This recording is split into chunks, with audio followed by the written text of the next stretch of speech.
किसी समय एक महान आर्ष कश्यप, जिनकी दो पत्नियां थीं, कद्रु और विनीता।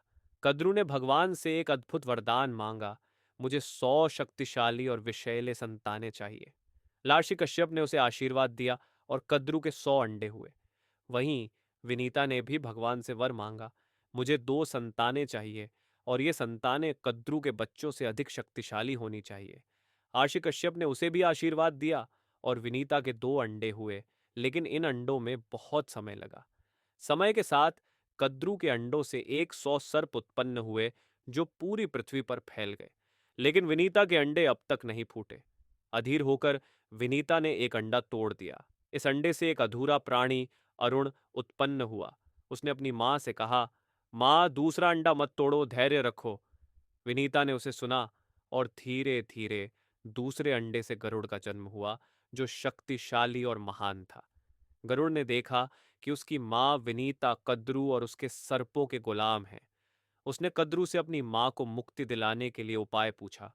कद्रु ने शर्त रखी, यदि तुम देवताओं से अमृत कलश लाओ तो तुम्हारी मां मुक्त होगी।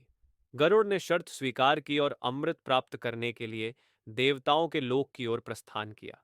गरुड़ ने देवताओं के लोक में प्रवेश किया और अमृत कलश को उठा लिया। देवताओं ने उसे रोकने का प्रयास किया, लेकिन गरुड़ की शक्ति के सामने वे सभी विफल हो गए। इंद्र, देवताओं के राजा, हार मानकर भगवान विष्णु के पास पहुंचे और उन्हें स्थिति की जानकारी दी। भगवान विष्णु ने गरुड़ से मिलने का निश्चय किया और दोनों के बीच एक भयंकर युद्ध हुआ। विष्णु ने देखा कि गरुड़ ने अमृत कलश को पीने के बजाय उसे सुरक्षित रखा हुआ था। विष्णु जी ने गरुड़ से पूछा, तुमने अमृत क्यों नहीं पिया? गरुड़ ने जवाब दिया, मैं इसे अपनी मां को मुक्ति दिलाने के लिए लेकर जा रहा हूं। विष्णु जी ने गरुड़ से कहा, यदि तुम अमृत ले जाओ तो इसके बाद तुम मेरे वाहन बन जाओगे। गरुड़ ने यह शर्त स्वीकार की और विष्णु जी के वाहन के रूप में अपनी भूमिका स्वीकार की। गरुड़ ने अमृत कलश को पृथ्वी पर रखा, जो कि उसके द्वारा अपने द्वारा निभाई गई शर्त के अनुसार था।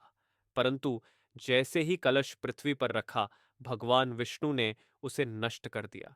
विष्णु जी ने गरुड़ से कहा, मैंने यह कार्य इसलिए किया ताकि पृथ्वी पर अमृत की शक्ति का भंवर न उत्पन्न हो। मैं चाहता था कि इस अमृत का स्थान केवल आकाश में ही रहे और पृथ्वी पर उसका प्रभाव न हो। महाकुंभ केवल एक धार्मिक आयोजन नहीं है, बल्कि यह हमारे विश्वास, हमारी आस्था और हमारी सांस्कृतिक धरोहर का प्रतीक है। ये पर्व हमें अपनी जड़ों से जोड़ता है और हमें यह सिखाता है कि आध्यात्मिकता का वास्तविक अर्थ क्या है।